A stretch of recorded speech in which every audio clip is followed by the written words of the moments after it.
Well, my junior college days would have never been possible if it wasn't for Coach Little. Honestly, I didn't know about junior college back in 2013 until I met him at a camp. And, the thing I always joke about was my freshman year, and we still have it today, is the shave rule. You got to be shaved on Mondays. I didn't have to worry about it because at the time I couldn't grow anything facial hair wise. So I was that young kid who hadn't developed and hadn't grown yet. And it was the perfect route for me to come in. I feel like I had a couple tools that were able to, grow and develop, and going there and maturing physically, mentally, learning the game from two guys who have been doing it for a long time, really propelled me to be even better than I probably ever would have been going anywhere else. And it was the best decision I ever made. Don't regret it one bit. And I promote it to as many kids as possible. I know you guys were talking earlier about how there's such a difference between an 18-year-old and a 22-year-old. I was working out a kid this morning who's a Division I recruit, and I was telling him how going in as a freshman, it's really, really tough to play at the Division I level as an 18-year-old coming straight out of high school, and not very many people do it. And that's why, I believe the junior college level is unbelievable for kids in that situation, and they can go and prove themselves and put up numbers and maybe even end up at a better program or at a higher level than maybe they could have out of high school. And that was the situation with me, and I loved every minute of it. We're kind of in a holding pattern a little bit for our recruiting for next year because all of our guys could come back again. And, we just don't know if they're going to move on or not. That'll play itself out in April. But, we might have some guys back that we weren't anticipating having back. And I think some of our guys, they'll get some offers and they'll go, but other guys that don't get something that they like, I think they'll come back. So it's kind of a, holding pattern. And like our freshmen that we brought in this year, our true freshmen that brought in, they're kind of backed up behind the guys that should have been gone already. So I think going back to what you said, I think at least at our level, the junior college level, in a couple of years, it'll work itself out. I think at the higher level, Division I level, it might take a few years to filter out. If the conveyor belt doesn't start moving, we just got a bunch of groceries kind of piled up at the end, and everybody's trying to figure out where they go in the bag. I like that. That's exactly what's happening. There's no bagger. There's no bagger at all, So it would really help if somebody would just decide on the parameters and the upper levels, hey, we're going to charge eligibility. Hey, we're not, once they clarify it, maybe things start moving a little bit, but it's going to be tough. I'm confused. How can you guys have how could you have 52 guys on a roster? And guys didn't move on. Yeah. Because we didn't have a season last year. I had 16 Division I commits last year that signed NLIs, and I still had 5 guys come back. Wow. And all for different reasons, injury, this and that. But I got 2 kids that came back because they got $20,000 offers and they think they're worth more money, and they didn't want to risk going to a 4-year. I can't, and those kids are now walk-ons because they spent their money, because why the hell would I think they're coming back? Right. It's just going to be it. Like Jared said, it's a different situation for every kid on the damn roster. And I just keep telling them, hey, boys, kumbaya all we want, only 9 guys play at a time. So we got to kind of figure this out. I'm at the same question. I got 48. I've never carried 48. I usually carry, like Mike just said, 35. I think what happened was, we didn't play a season. Guys couldn't move on. We only got 4 games in, especially in the North. When you only get 4 games in and you're trying to call Division I guys on 4-game stats, they're not going to be able to play. And I think, like you said, pitchers, like Doug said, pitchers are always going to move on, no matter what level. If you look at free agent in baseball, MLB, those guys are getting signed. You look at, I'm still getting calls for pitchers. Positional guys, no. I think for guys, if it's D1 or bust, they got to be reality now, whether it's junior college, whether it's the high school level. Division II baseball is very, very good. NAIA baseball, like Jared said, is very, very good. It's only going to get better because guys are going to have to be realistic. And find the right fit, which is the right fit is academically. And it doesn't matter what level you're at. Look at in the NFL right now, 2 NFL quarterbacks were junior college guys in the Final Four playoffs, Josh Allen and Rodgers. You got to find the right fit. There's guys that make the major leagues in the NAIAs, Division II, junior college. And at these events, I wish travel guys would tell them that Division II baseball's good, JUCO's good. It's not just Division I only. This isn't basketball here, where in the NBA, it's 90% Division I. Kids develop late and they get better. And I think kids got to understand now travel baseball's great, but I think kids got to understand, like Doug said, and Mike, and freshmen aren't going to be able to play right away, whether what level you're going to go into out of the showcase. I don't care if you're ranked number 5 in your state or 100. You're not going to be on the field, really. You got to be humble and be willing to compete in practice and get what you're time, and not just say I'm going in the portal. Stick it out at a year. It's only been a year. It's going to get better. I mean, we're like a unique situation because, we're one of the few JCs that has a JV team. I mean, so we kind of had about 80 guys this fall. Holy shit. Yeah. How's your arm from BP? Yeah, it's long days at the field. But I mean, we try to carry 30 to 32 on the varsity roster. And, at the end of last year when they said, you're going to get the year back, we kind of, had to have some tough conversations with a couple guys, help them move on. And then now this year when they got their year back, we're kind of like, oh, what do we do now? Because our team last year was really young. Now you add a couple more freshmen. Now you're looking at pretty much our whole number 1 guy in the depth chart and number 2 guy pretty much being freshmen again the following year. So it's, it's going to be interesting where they're at academically at the end of the year. They're trying to help some of these guys move on and just, at the end of the day, we just got to keep moving. I mean,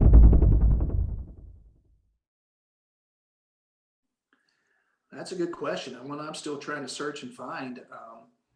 And I'm living proof of it now. My son is a freshman for us this year, and we thought, he could come in and be behind the current guys we have for a year, and then as a sophomore have a chance to play infield for us. But if the guys ahead of him come back, he's going to be in the same boat. So we're still trying to figure it out with the other guys as well.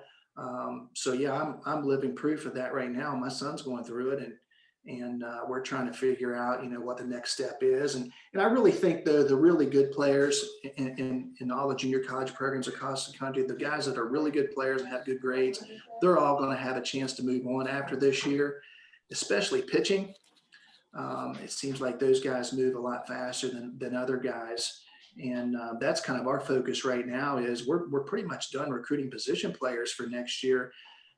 We're going after pitchers right now and just trying to nail down some pitchers that we think are going to fill spots of guys that we're going to lose this spring. But, I don't know. It may work out. It may not. I don't have a true plan for it, but we're going to try to get our guys to filter through as normal, especially the guys that have really good grades, because you got kind of a catch-22 there. If they stay another year in junior college, it's going to affect their eligibility for at least Division I. When it comes to transfer hours. So it's kind of a train wreck right now, but we're figuring it out as we go. Any other perspectives? Yeah, I think one of the things that we've noticed is we're having a lot more one-on-one and individual conversations. I mean, almost every kid in our program has some kind of different academic situation that they're in, whether they transferred in from a 4-year, whether they accumulated 16 credits in high school already. It's a case-by-case basis. So I think junior college for any kid is the way to go. I think it's the best way. Doug told me that when he actually recruited me. He got our catcher. He didn't get me. I chose a different school. But Doug, my mom wanted me to go to ESL.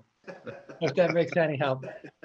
But you get a lot more reps, and you get more development. And I think a lot of kids now need that development, especially with COVID. There's not many gyms open, and there's not many avenues of doing this. And I know kids do drive line or go to these facilities and travel, but they still have to grow into their body and get reps. And I think, coming to junior college and, getting the play right away and grow into your body is a huge advantage. And there's more practice hours.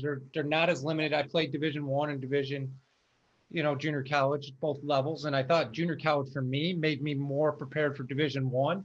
And I see that now, and you're seeing more in Division I junior college guys starting. I think it was last year, the SEC, every 3-hole hitter was a junior college guy.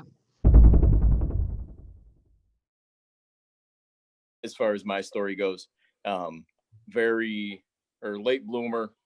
I needed that period to grow. I mean, physically, mentally, in the classroom, emotionally. It really provided me that time period where I look back at it now, and it was one of the more beneficial parts of my life, I guess. I mean, I was one of the players that I could do everything, but wasn't going to do it very well. I could get it done. Wasn't going to look pretty, but I was going to do it. I mean, in high school, I was the catcher, the third baseman, the number 2 pitcher, the corner outfielder. I was just that kind of player, that the guy that was constantly nipping at your toes, I guess, but was never that guy that was in the limelight. So, I mean, I really thank Dan for bringing me into that team. And, really to this day, I mean, I probably wouldn't be in the position I'm in now if it wasn't for him. That guy taught me more about the game of baseball. He's up there with one of those guys that I need to thank one of these days. But no, I think as we go, that it's good in that the talent of that junior college level is only going to continue to rise. And, I hope those kids like me still have that opportunity moving forward. The years is try to be a little bit more patient in the recruiting process. And I think it's like some of these other coaches here have just said that I really think this pandemic and backup of rosters are starting to open more kids' eyes up to junior college. I know we're currently going after 4 or 5 pitchers right now. We got high on our list, and they're all PBR guys. Thank goodness for you guys, because we're able to see videos and get their measurables and stuff down, because we're not allowed to be out on the road. I know Division I's they may be extending their dead period through their quiet period through June now. Yeah, and if it wasn't for these scouting recruiting services, we'd never see anybody. So I can tell you this, that of our 4 or 5 guys that we're really going after pitchers, they're all PBR guys. And I'm not going to tell you who they are because we really want them. But, they've got the size and everything. They look good with their videos. So thank you guys for doing that. That's a huge help. Because in junior college, you don't have a big budget to go out and recruit all over either. And the more I'm starting to rely more and more on the services that you guys provide, because it helps our program. I spent 6 years as a D1 RC, and I didn't really know what I was getting into when I took this job. And I thought we'd have more developmental challenges than I had at Division I. What I came to learn really quickly was the best tool that we have is our own roster. In that, all right, I recruit an 18-year-old kid to a Division I roster, and I act like the 22-year-old on the roster is going to show him how things are done. But really, the gap between them is so big that transference doesn't happen. I recruit an 18-year-old kid and put him on my roster now, and there's a 19-year-old kid that's signed to an ACC school. Okay, all of a sudden, he sees what that 12 months can do to him, and he's more motivated. And then I also think if you play on an AAU team, your buddies are getting recruited because they've got potential. And a 4-year school is going to stack up potential kids and hope 50% of them work out. You recruit a kid off my roster, you're recruiting probably for a specific role. Maybe you came and you said, I need the Sunday guy, or I need a defensive shortstop. Now that kid that's behind him is getting a tangible look at what it takes to be at the next level. And I think that accelerates the growth process in a way that we have all the bells and whistles and all the tech and all that stuff. It wouldn't be worth a damn if it wasn't for the teammates the kids have. And they kind of get that frame of reference, I think. Development is the key word on that for junior college, because you might have a kid that has all the athletic ability but doesn't have the grades. Then you have the kid that has the grades, but it's not going to get the playing time, so he can go somewhere and play. And then you have the kid that doesn't have both, and I think those are kind of like the best kids, because they people think that they're nothing, but then they go to a junior college, they get the grades, they develop, and then you see schools that 2 years prior didn't even look at them, and now they're recruiting them. Yeah. So that's like one of the best things that I think junior college provides. It's to those kids that are kind of like stragglers or the third guy in the depth chart that, after their 2 years in JUCO, or even 3 sometimes when they redshirt, they end up going to that, good 4-year school with a degree, and then they're successful at that school as well. Is you're getting great assistant coaches in junior college now that have played, and that's awesome. And I think everybody's coaches and assistant coaches at all these programs are tremendous and can coach at a Division I, no doubt. Yeah, I agree with that. And I know in my time here, and it's hard to believe this is year 24, but I think obviously junior college, and I spent 5 years coaching at Division I, and junior college, in my opinion, is the best level of baseball that there is for lots of reasons. But I've noticed in my 24 years that the quality of coaching in junior college has gotten better all around. I can remember 20 years ago, we're beating teams because they just basically showed up, rolled the balls out and played, and there wasn't much coaching behind it, just rely on the talent of the player. And I've noticed, I know it's the last 10 years, it's been harder to win than it was 20 some years ago. And I attribute that to the coaches are getting better. We got some great coaches at the junior college level, and it's making a more level playing field. As far as development of players, I'm kind of old school. I've been coaching college now for 33 years, and we're trying to incorporate the technology and stuff in with what we're doing now, because you got to have it with recruiting. When you recruit kids, they want to know, how am I going to develop? What do you have in place that can help me develop? And we're fortunate here. We got pretty good facilities. We just got a new indoor practice facility that's been a godsend. So we're trying to, and one of my assistants has been with me. He's been with me for 22 years here. He does our hitting and I do our pitching, and we both are kind of old school guys, but we also realize the importance of this new technology and all that stuff that you see out there that we're trying to incorporate into our program to help our players develop. Show up and you're playing Monroe or Potomac or Lackawanna or Niagara, it's a full out Division I feel to that day. Right from when the kids get to the park and the pregame and whatever it is, getting the field prep, the atmosphere. It's just, you would not know if you just jumped out of a helicopter. You wouldn't know what division baseball game you were watching. And then when the first pitch is thrown, I think you would be even more surprised. He was a right-hander. He was 84, 86 in high school, and he was just under the radar for Division I, but he really thought that he was going to get an opportunity. And he was also a really good student. And I called him, and he said, basically, Coach, my mom's not going to let me come to junior college because I'm a really good student. And that's kind of the stigma out there, is that, it's for bad. Junior college is for students that are really bad. Well, you guys know it. I know it. Every year we got guys on our team that are really good students and guys that need junior college, but that was kind of the stigma. So I recruited this kid pretty hard for about a month, and he finally just quit responding. And I finally got pissed off at him that and pissed on, I'm not going to call you or recruit you anymore. I'm telling you, a month and a half goes by, and one night I get a phone call at my house, and it's this kid. And he said, hey, Coach, I hadn't heard from you in a month and a half. And I really started kind of chewing his ass. Like, yeah, you big legged me when I talked to you last time, and junior college is a great route for you. And I don't think you're smart enough to realize it. And so he ended up coming for a visit, committing to us, and played for us. And he was drafted in the 20th round as a freshman from here, come back his sophomore year. He was a really good student too. Drafted in the 17th round, signs at the University of Miami in Florida, and he's their Sunday guy as a junior. And then and he pitched both years he was here. He helped pitch us to Grand Junction, to the World Series.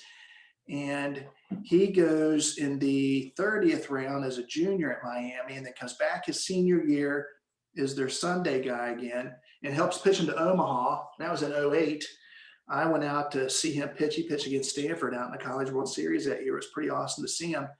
And his dad and I took him out to dinner the night before he pitched against Stanford, and we're sitting there in the restaurant eating. And I said, "Do you remember how you big legged me coming out of high school?" And he started laughing. He's like, "Yeah." And I said, "I've never forgotten that." So And I think the most powerful thing we can offer in a lot of ways is an opportunity to rewrite your own narrative. You wouldn't believe how many kids, when I ask them why grades fell apart in high school, it starts with, "I made bad choices as a freshman or sophomore." And that defined them over 4 years. I get them onto my campus. I can look them in the eye and I can say, "I don't care what you did at 14 anymore. I'm going to treat you like a 4.0 student and hold you to that accountability." And all of a sudden a weight's lifted off them, even though they're held to a higher standard, because they're not defined by who somebody told them they were when they barely were past puberty.